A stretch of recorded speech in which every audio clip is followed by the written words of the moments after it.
ఈ పందెం కొట్టేది తెలియదు కానీ వీటికి సేవలు చేయడానికే సగం చచ్చిపోతున్నాను నేను.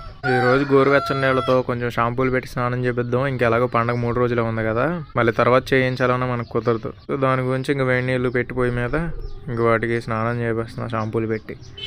మీరు కూడా ట్రై చేయండి, మీ కోళ్ళకి కొంచెం రిఫ్రెష్ అవుతాయి అనమాట అలా చేపిస్తే. తెలిసిన వాళ్ళే చేయించండి, తెలియని వాళ్ళు చేస్తే మళ్ళీ అది కోళ్ళు ఏకలని ఊడిపోయినాయి అనుకో మళ్ళీ నన్ను తిట్టుకుంటారు.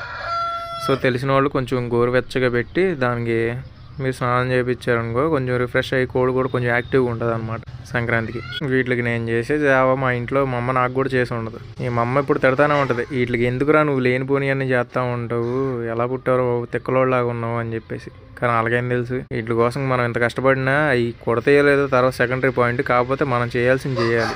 మనం ఏం చేయకుండా దానికి ఏదో మేత పెట్టేసి తీసుకెళ్ళి పందెం వేస్తాం అనుకో, అది కొట్టకపోతే కోడిని అంటాం. అది కొట్టిందనుకో మనం గొప్ప చెప్పుకుంటాం, నా వల్లే కొట్టిందని. అది కాదు, పందెం కొడితే పర్లే, కానీ పందెం పోతే కోడిని అనడం ఎందుకు? పందెం పోయిందనుకో మన డబ్బులే పోతాయి, కానీ దాని ప్రాణాలు కూడా పోతాయి కదా పందెం పోతే. అదొకటి ఆలోచించారు ఎవరు. ఏంటో మా డబ్బులు పోయినాయి, కోడి మంచిది కాదు, కోడి వల్లే పోయినాయి అనుకుంటారు. అది కాదు, మన డబ్బులు పోతే మళ్ళీ సంపాదించుకోవచ్చు. కోడి ప్రాణం పోయింది అనుకోండి, అది మనం డబ్బులు ఇచ్చినా అది తిరిగి రాదు కదా ప్రాణం అనేది. ఏదో నాకు తెలిసిన ఏవో చెప్తున్నాను, మీరు మాత్రం నన్ను తిట్టుకోమాకండి. తొక్కలే నువ్వేంట్రా చెప్పేదని. సో చెప్పాలని చెప్పాను, వినేవాళ్ళు వింటారు, విన్నవాళ్ళు మనం ఏం చేయలేం కదా.